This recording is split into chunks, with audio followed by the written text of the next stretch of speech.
நான் தான் மையத்து பேசுகிறேன். என் குரல் யாருடைய செவிகளுக்கும் எட்டவில்லை. ஆனால் அவர்கள் என்னை கண்டு அழுகிறார்கள். என் உடலில் சூடு இன்றும் குறையாமல் இருக்கின்றது. என் பெயர் மறைந்து மையத் என்று புதிய பெயர் பெற்றுவிட்டேன்.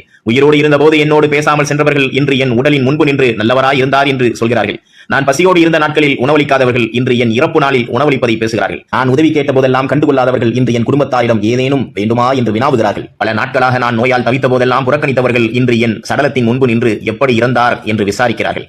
நான் அவர்கள் கண்முன்னே பல வருடங்கள் வாழ்ந்தும் அவர்கள் என்னை கண்டுகொள்ளவில்லை. ஆனால் இன்று இந்த பிரேதத்திடம் நீங்கள் நல்லவராய் இருந்தீர்கள் என்று பாசாங்கு காட்டுகிறார்கள். வாழும் நாட்களில் என்னை துரோகம் செய்து கேடு பேசியும் சென்றவர்கள் இன்று என் ஜனாசாவின் முன்பு நின்று மன்னிப்பு கேட்கிறார்கள். போதும், நான் செல்லும் நேரம் வந்துவிட்டது. இதோ வானவர்கள் அழைப்பு என்னை நோக்கி திறக்கிறது. உலகில் என் ஆயுள் முடிந்தாலும் என் இறைவனின் அருளால் நான் நிம்மதியுடன் மறுமை வரை உறங்குவேன் இன்ஷா அல்லாஹ். உயிரோடு நடமாடும் பிரேதங்களே, யாரையும் பகைத்துக் கொள்ளாதீர்கள், யாரையும் இழிவுபடுத்தாதீர்கள், கடுமையாக பேசாதீர்கள், மனிதர்களை மன்னியுங்கள். அதன் மூலம் நீங்களும் உங்கள் இறைவனிடம் மன்னிக்கப்படுவீர்கள். உலகின் குறைகளை உலகிலேயே விட்டுவிட்டு நல்ல சொற்களால் வாழுங்கள். நான் சொல்கிறேன், என்னை மன்னியுங்கள். ஆனால் மறவாதீர்கள், எனக்காக பிரார்த்தியுங்கள். அல்லாஹு யர்ஹமுஹு, அல்லாஹ் கருணை புரிவானா.